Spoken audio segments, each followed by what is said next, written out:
പിണറായി വിജയന്റെ ഭക്തി പറയാതിരിക്കാൻ കഴിയില്ല. ഇപ്പോ ഇന്നലെ വെള്ളാപ്പള്ളി കൊടുത്ത ആ വിഗ്രഹമൊക്കെ ക്ലിഫ് ഹൗസിൽ കൊണ്ടുവച്ച് ഇന്നലെ മുതല് കറുത്ത വസ്ത്രമൊക്കെ ധരിച്ച് കമലയും മകളും പിണറായിയും ഒക്കെ അയ്യപ്പ ഭക്തി ഗാനങ്ങളൊക്കെ കേട്ടും കണ്ടും തുടങ്ങി എന്നൊക്കെയാണ് പറയുന്നത്. മാത്രമല്ല ഇന്നലെ ആളൊന്നും ഇല്ലായിരുന്നു, പിന്നെ സദസ്സില് ആള് കുറവായിരുന്നു. അതിന് കാരണം ചോദിച്ചപ്പോ പറഞ്ഞത് പിന്നെ AC-യുടെ തണുപ്പ് കാരണം ആളുകൾക്ക് ഇരിക്കാൻ പറ്റുന്നില്ല, അവരെ ചോടി AC ഭയങ്കര അത്രമാത്രം സൗകര്യങ്ങളുള്ള ജപ്പാൻ ടെക്നോളജി ആയിരുന്നു അവിടെ ഉപയോഗിച്ചത്. അപ്പൊ ഈ ധനു വൃശ്ചിക മാസത്തിലാണ് നമ്മൾ ശബരിമലയിലേക്ക് പോകുന്നത്. കൊടും തണുപ്പാണ്. ആ തണുപ്പത്ത് നമ്മൾ പമ്പയിൽ പോയി കുളിച്ച് ആ തണുപ്പിനെ അതിജീവിച്ച് കല്ലും മുള്ളും ഒക്കെ ചവിട്ടിയാണ് നമ്മൾ അയ്യപ്പനെ കാണാൻ പോകുന്നത്. അങ്ങനെയുള്ള ഭക്തർ ഇരിക്കെ ഒരു ചെറിയ തണുപ്പ് വന്നപ്പോൾ ഇവിടെ എല്ലാവരും ഒരു ചോടിയെന്ന് ഗോവിന്ദൻ മാഷ് പറയുന്നു. ഈ ആളൊഴിഞ്ഞ കസേരയൊക്കെ ആർട്ടിഫിഷ്യൽ ഇന്റലിജൻസ് വഴി ഉണ്ടാക്കിയതാണ്, അല്ലാതെ അവിടെ നിറഞ്ഞ ആളുണ്ടായിരുന്നു എന്നാണ് പറയുന്നത്. യഥാർത്ഥത്തിൽ സഹാക്കന്മാർക്ക് എന്തെങ്കിലും പ്രശ്നം ഉണ്ടായതാണോ അതോ യഥാർത്ഥ ഭക്തിയാണോ? അല്ലെ, ആള് വരുന്നതും വരാതിരിക്കുന്നതും നമ്മൾ CPM ആയിട്ട് താരതമ്യം ചെയ്ത് അല്ലെങ്കിൽ CPM-ന്റെ തലത്തിൽ നിന്ന് ചർച്ച ചെയ്താൽ ആളില്ലാതിരിക്കാനായിട്ട് കാരണങ്ങളിൽ ഉണ്ടായില്ല. കാരണം വെച്ചാൽ ആള് വേണമെന്ന് അവർ തീരുമാനിച്ച ആള് വരും. കാരണം CPM ഇത്ര ആൾ വേണം എന്ന് നിർദ്ദേശം കൊടുത്താൽ അത്ര ആളവിടെ വന്നിരിക്കും. പക്ഷേ ഇവിടെ സംഭവിക്കാൻ സാധ്യത ഉള്ളത് ഉദ്ഘാടന സമയത്ത് കുറെ ആളുണ്ടായിരുന്നതാണ് എനിക്ക് തോന്നുന്നത്. അല്ല, ഞാൻ ഒരു കാര്യം ചോദിക്കട്ടെ, ഈ പിണറായി വിജയൻ വിളിച്ചാൽ, ഈ ആഗോള അയ്യപ്പ സംഗമം എന്നും പറഞ്ഞ് ഈ പിണറായി വിജയൻ വിളിച്ചാൽ യഥാർത്ഥ ഏതെങ്കിലും ഒരു അയ്യപ്പ ഭക്തർ ആ അയ്യപ്പനെ മനസ്സുകൊണ്ട് വിശ്വസിക്കുന്ന ആരെങ്കിലും ആഗോള അയ്യപ്പ സംഗമത്തിൽ വരുമോ? അത് അയ്യപ്പന്മാർ തീരുമാനിക്കേണ്ട ഒരു കാര്യമാണ്, നമുക്ക് പറയാൻ പറ്റില്ല അവർ പോവില്ല എന്നുള്ള കാര്യം. പിണറായി വിജയൻ കേരളത്തിന്റെ മുഖ്യമന്ത്രി എന്ന നിലക്കാണല്ലോ വിളിക്കുന്നത്. അപ്പോൾ മുഖ്യമന്ത്രി എന്ന നിലയ്ക്ക് വിളിക്കുന്ന സമയത്ത് പലരും പോയെന്നിരിക്കും, പലരും പോകാതിരുന്നിരിക്കും. അതങ്ങനെ ഒരു തർക്ക വിഷയമല്ല. കാരണം വെച്ചാൽ ഈ നമുക്ക് അറിയാം, എല്ലാ വർഷവും ശബരിമല ചവിട്ടുകയും അങ്ങനെ ഈ അയ്യപ്പന്മാരുടെ ഒരു വലിയ അയ്യപ്പനായിട്ടുമായിരുന്ന പെരിയ സ്വാമിയാണ് അവർ വിളിക്കുമ്പോഴാണ് സാധാരണ എല്ലാ അയ്യപ്പന്മാരും പോകുന്നത്. ശരി, അത് നിരന്തരമായിട്ട് എല്ലാ വർഷവും അങ്ങനെ പോയി ഉണ്ടാക്കിയെടുക്കുന്നതായിട്ട് ഒരു ബന്ധമാണ്. ആ ബന്ധമല്ല ഇവിടെ യഥാർത്ഥത്തിൽ എന്ത് ചെയ്യുന്നത്, ആക്ടിവേറ്റ് ചെയ്യുന്നത്. ഇവിടെ ഒരു സർക്കാരും അതേപോലെ തന്നെ ദേവസ്വം ബോർഡും അവരുമായി ബന്ധപ്പെട്ട് ആളുകളും ഔദ്യോഗികമായിട്ട് അയ്യപ്പന്മാരെ വിളിക്കുന്നു. ആരെ അവർ വിളിച്ചത് നമുക്കറിയില്ല.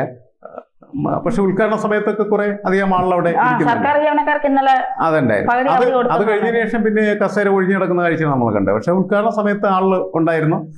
അത് കഴിഞ്ഞതിന് ശേഷം ഒഴിഞ്ഞു കിടക്കുന്നു എന്നൊക്കെ പറഞ്ഞാൽ ഒരു സെഷൻസ് 3 സെഷനായിട്ടാണ് അവിടെ. അത് കഴിഞ്ഞിട്ട് പഴയടത്തിന്റെ ഫുഡ് ഉണ്ടായിരുന്നു, പക്ഷേ അവരൊക്കെ അതുവഴി അങ്ങ് കഴിക്കാൻ പോയി.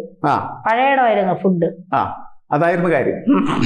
അപ്പോൾ ഈ 3 സെക്ഷനിലെയും ഡിസ്കഷൻസ് എന്ന് പറയുന്നത് ഇത് ഡിസ്കസ് ചെയ്യാനായിട്ട് ഒരുപാട് അയ്യപ്പന്മാരൊന്നും ആവശ്യമില്ല, കുറച്ചാളുകൾ മതി. ഇനി അവിടെ തന്നെ വേണമെന്നില്ല, വേറെ എവിടെ ഇരുന്നും അതൊക്കെ എന്ത് ചെയ്യാം, ഡിസ്കസ് ചെയ്യാവുന്നത്.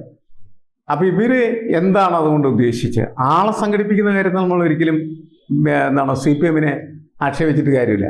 അവർ സംഘടിപ്പിക്കാൻ ശ്രമിച്ചാൽ സംഘടിപ്പിക്കപ്പെടുന്ന അത്തരം ആളുകളെ മറ്റൊരു പാർട്ടിക്കും കേരളത്തിൽ സംഘടിപ്പിക്കാനായിട്ട് കഴിയും.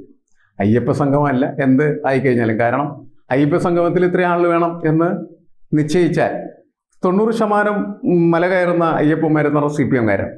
അവരെ കൊണ്ടിരുന്നല്ല ഏറ്റവും ചുരുങ്ങിയത്. അപ്പൊ അത് വളരെ എളുപ്പമുള്ളൊരു കാര്യമാണ്. അല്ല, ഞാൻ ഇത് ഈ അയ്യപ്പ സംഗമത്തിന്റെ കാര്യം മാത്രമല്ല പറഞ്ഞ്, വേറെ എവിടെയും ഒക്കെ ആളുകൾ സംഘടിപ്പിക്കുന്ന കാര്യത്തിൽ അതിൻ്റെ ഒരു സംഘടനാശേഷി ഇതുവരെ വെല്ലുവിളിക്കപ്പെട്ടിട്ടില്ല.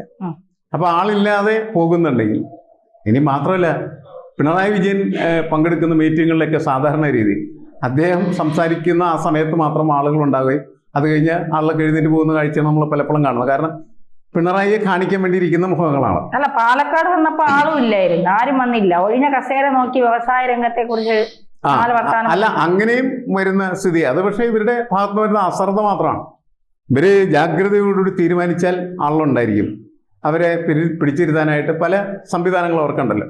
പക്ഷേ അത് പിണറായി വിജയൻ സംസാരിക്കുന്ന സമയത്ത് മാത്രമേ ഉണ്ടാവുള്ളൂ. അത് കഴിഞ്ഞ് എഴുന്നിട്ട് പോയി ബാധ്യതയൊന്നുമില്ല, അവരൊക്കെ എഴുന്നിട്ട് അവരുടെ പട്ടിണി പോകും എന്നുള്ളതാണ്. അത് തന്നെയാണ് നിലയിൽ സംഭവിച്ചതെന്നാണ് എനിക്ക് തോന്നുന്നത്. അതുകൊണ്ടാണ് അതങ്ങനെ ഒഴിഞ്ഞ് കിടക്കുന്നതായിട്ട് നമുക്ക് കാണേണ്ടി വന്നു. അതിൽ സൂത്രം പ്രയോഗിച്ചു എന്നൊക്കെ പറയുന്നത് ശുദ്ധ മണ്ടത്തരമാണ്. അത് പറയും, കാരണം മണ്ടത്തരം വിളിച്ചു പറയുന്നതിൽ യാതൊരുമായിട്ടുള്ള ലിമിറ്റേഷൻസും പരിമിതിയും ഒരു കാരണവശാലും ഗോവിന്ദ മാസ്റ്റർ ഒരു കാലത്തും കാണിച്ചിട്ടില്ലെന്നുള്ളതാണ്. അപ്പോൾ അദ്ദേഹത്തിന് തോന്നും നമ്മുടെ അപ്പക്കച്ചവടം മുതലുള്ള ഒരുപാട് കാര്യങ്ങളിൽ ഈ സംഭവം നടന്നിട്ടുള്ള. AI-യെ സംബന്ധിച്ചിടത്തോളം ഇദ്ദേഹം ആർട്ടിഫിഷ്യൽ ഇന്റലിജൻസിനെ കുറിച്ച് അദ്ദേഹം പറഞ്ഞ അഭിപ്രായം ഇതേപോലത്തെ തന്നെ അഭിപ്രായങ്ങളായിരുന്നു. അപ്പോൾ അത് അദ്ദേഹത്തിൻ്റെ ശൈലിയാണ് അങ്ങനെ സംസാരിക്കുക എന്നുള്ളത്. ഇവിടെ നമ്മൾക്ക് പ്രധാനപ്പെട്ട ഒരു വിഷയം എന്ന് പറയുന്നത് CPM മുൻപെടുത്തിരുന്ന തീരുമാനത്തിൽ നിന്ന് തിരിച്ചുപോയ തീരുമാനമാണ് അയ്യപ്പ സംഗമത്തിൽ അവസാനിച്ചതെന്നുള്ളതാണ്. നേരത്തെ എന്ത് നിലപാടാണോ എടുത്തിരുന്നത് ആ നിലപാടിൽ നിന്ന് അത് യു-ടേൺ പോയി എന്നത് അതിനെ നേരെ ഉയരുന്ന ഏറ്റവും വലിയ ഒരു ചോദ്യമാണ്. പല സഹാക്കളെ സംബന്ധിച്ചിടത്തോളം അത് അംഗീകരിക്കുന്നതല്ല എന്നാണ് ഞാൻ മനസ്സിലാക്കുന്നത്. പാർട്ടിക്കകത്ത് തന്നെയുള്ള ഒരുപാട് സഹാക്കൾ, പല തരത്തിലുള്ള സഹാക്കളുണ്ട് പാർട്ടിക്കകത്ത്. പഴയ കാലത്തെ ഈ രാഷ്ട്രീയവുമായി മുന്നോട്ട് പോകുന്ന ആദർശവാദികളായിട്ടുള്ള ഒരുപാട് CPM-കാരുണ്ട്.